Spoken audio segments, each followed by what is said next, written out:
मैं एक गिद्ध हूं, एक गिद्ध। आज ही गाजा पट्टी से लौटा हूं। भरपूर दावत की खबर सुनकर गया था। वहां किसी ने बताया था कि वहां खाने का इतना इंतजाम है कि मुद्दतों तक भूख न लगे। उसने कहा था कि तुम्हें यहां वहां हर जगह बेजान जिस्म पड़े मिलेंगे, खासकर मासूम बच्चों का नरम गोश्त सबसे ज्यादा मिलेगा।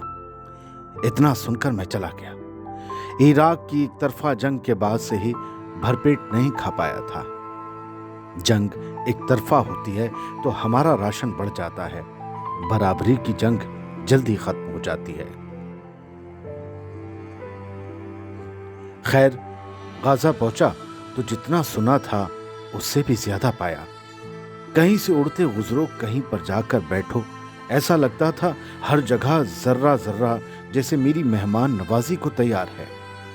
हर जगह इतने मुर्दा जिस्म थे कि आंखें गिनते गिनते थक गईं। ज्यादातर खुले और फटे हुए जिस्म थे, सो मेरी चोंच को भी खासी मेहनत नहीं करनी पड़ी। ऐसा लगता था कि जिसे सब जालिम कह रहे हैं वो जरूर हम गिद्धों का मसीहा होगा, जो उसकी फौज और बम बंदूक हमारे लिए इतना इंतजाम कर रहे हैं। शुरू शुरू में खूब पेट भरा, जमकर खाया, नोच नोच कर जश्न मनाया। फिर एक दिन उड़ान के दौरान देखा कुछ जहाज आए और 15-20 मकानों पर बम गिराकर चले गए। वहां मैदान में बच्चों का एक झुंड भी खेल रहा था। धुआं और धूल छटी तो सभी बच्चों के जिस्म के टुकड़े मैदान पर बिखरे दिखाई दिए। गिद्धों का मसीहा फिर अपना काम करके चला गया था। मैं नीचे को लपका। एक बच्चा थोड़ा होश में था, वो रेंग रहा था। उसका सर फटा था, लहू बहे जा रहा था। मन में आया, इसे मरने देता हूं, आज यही मेरी खुराक बनेगा, बिल्कुल ताजा और नरम गोश्त। मैंने सोचा उस बच्चे की आखिरी सांस टूटते ही पहला पंजा मारूंगा। मैं उसके पास बैठ गया, उसकी सांसें गिनने लगा। तभी अचानक उस बच्चे ने बहुत मुश्किल से अपना हाथ उठाया। उस हाथ में रोटी का एक टुकड़ा था। उसने टुकड़ा मेरी तरफ उछाला। टुकड़ा नीचे गिरता उससे पहले ही उसकी गर्दन एक तरफ को लुढ़क गई। मेरे हमला करने का मौका आ चुका था, मगर मैं जम चुका था। मेरा शिकार आखिरी वक्त में भी मेरा पेट भरना चाहता था। मैं ये किसे नोचने वाला था? मसीहा कौन था मेरा? मेरी भूख मर चुकी थी। मैं झनझनाते हुए सवालों को निगले जा रहा था। फिर अंदर से एक आवाज आई, मैं गिद्ध हूं, इंसान तो नहीं, जो बच्चों के लगातार मरने का जश्न मनाऊं, उनके मुर्दा जिस्मों पर दावत उड़ाऊं। मैं इन सवालों में फंसा हुआ ही था कि कुछ देर में उसकी रोती बिलखती हुई मां आ गई। उसने सीने से दूसरे बच्चे की लाश लगा रखी थी। यहां उसे एक और बच्चे की लाश मिली। वो आसमान की तरफ मुंह उठाकर कुछ चिल्लाकर पूछने लगी। उसकी आवाज में अर्श हिला देने वाला दर्द और जमीन फाड़ देने वाली सिसकियां छुपी थीं। वो दोनों बेजान बच्चों के जिस्म लिए बेसुध होकर गिर पड़ी तो मैं भी उड़ गया। अब मेरे मन में कई और सवाल थे। मुझे जानना था, मुझे समझना था कि जो बारूद गिरा रहा है वो कौन है?